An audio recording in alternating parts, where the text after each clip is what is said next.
A gente está em março de 2026, e o que era para ser uma guerra rápida entre a coalizão dos Estados Unidos com Israel contra o Irã virou um impasse, e um impasse bem perigoso. E o mais incrível, em menos de um mês. A pergunta é como é que isso foi acontecer? É o que a gente vai tentar entender agora, analisando a anatomia dessa guerra que simplesmente parou. E é aqui que o quebra-cabeça começa a ficar complicado. Dá uma olhada nisso. Em um único fim de semana, o presidente americano vai de uma ameaça de ataque devastador para uma suposta excelente negociação e termina declarando vitória. Só que, assim, todo mundo negou isso. O Irã, claro, mas até a própria Casa Branca. Então, como é que a gente chegou nesse nível de confusão? Para entender essa bagunça toda, a gente precisa voltar um pouco. E lá no plano de guerra original. Um plano que, como a gente vai ver, bateu de frente com a realidade de um jeito bem violento. Essa tela aqui praticamente explica tudo. De um lado, a expectativa, o plano. A ideia, baseada em inteligência, era um ataque relâmpago, um choque-pavor que faria o regime iraniano desmoronar, um levante popular e vitória rápida. Mas a realidade foi o completo oposto. O que aconteceu foi que o ataque acabou unindo o país. Gerou uma onda de nacionalismo, a liderança continuou lá, firme, e a guerra se arrastou, virando um conflito de altíssima intensidade. Ok, então a pergunta que fica é: como uma nação que no papel era mais fraca conseguiu virar o jogo desse jeito, de forma tão eficaz? A resposta do Irã não foi simples. Foi uma estratégia com várias frentes, que misturou uma eficiência militar que surpreendeu todo mundo com uma arma econômica muito, muito poderosa. Então, a primeira parte da resposta iraniana foi, digamos, uma surpresa militar. Eles mostraram uma capacidade que, sinceramente, ninguém no Ocidente esperava. Pensa só, derrubaram um caça F-35, aquele invisível, pela primeira vez na história. Abateram um F-15 super sofisticado e não parou por aí. Conseguiram atingir alvos estratégicos lá em Israel, perto da usina nuclear de Dimona. Ou seja, eles provaram que não só tinham mísseis avançados, mas que a precisão deles era muito maior do que se imaginava. Mas além do campo de batalha, a arma mais forte do Irã mirou em outro lugar: a economia global.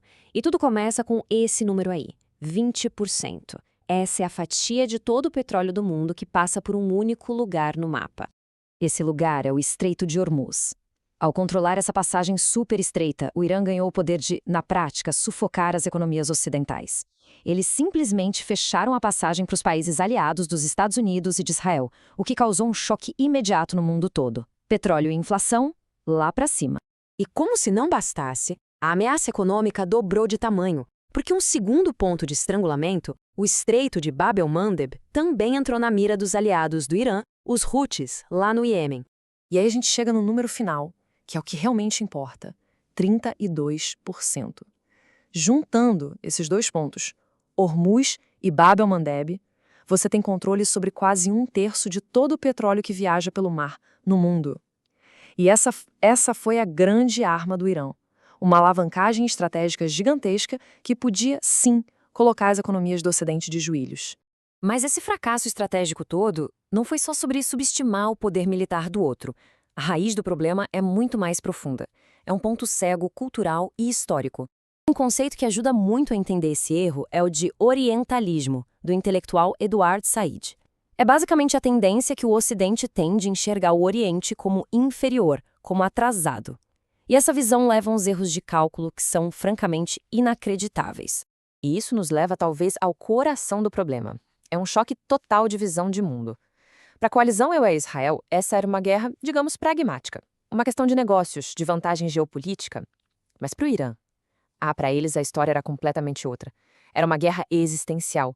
Uma luta pela sobrevivência da nação, baseada em milênios de história e décadas de preparação para esse exato momento. Para a liderança iraniana e para boa parte da população, a rendição nunca foi uma opção.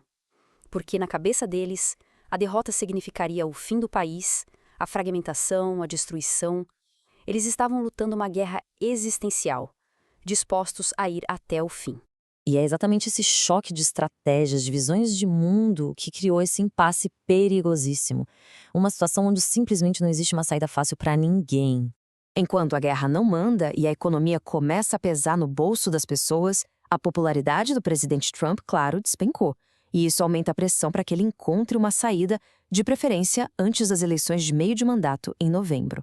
O resultado disso tudo é o que a gente pode chamar de uma armadilha estratégica. Ninguém consegue se mover direito. Vamos pensar. Trump precisa desesperadamente de uma saída antes das eleições, mas não pode simplesmente admitir que não deu certo. Ele precisa de algo que pareça uma vitória. Já Netanyahu, para ele, a continuação da guerra é uma questão de sobrevivência política. Só que ele não consegue sustentar isso sozinho, sem o apoio direto dos Estados Unidos. E o Irã? Bom, o Irã está no modo sobrevivência total, tentando aguentar a pressão de todos os lados. É um beco sem saída para todo mundo. E aí que a gente para e pensa. O conflito chegou num ponto em que as palavras vitória e derrota já nem fazem muito sentido, né? Do ponto de vista americano, era para ser uma intervenção de negócios, que deu muito, muito errado.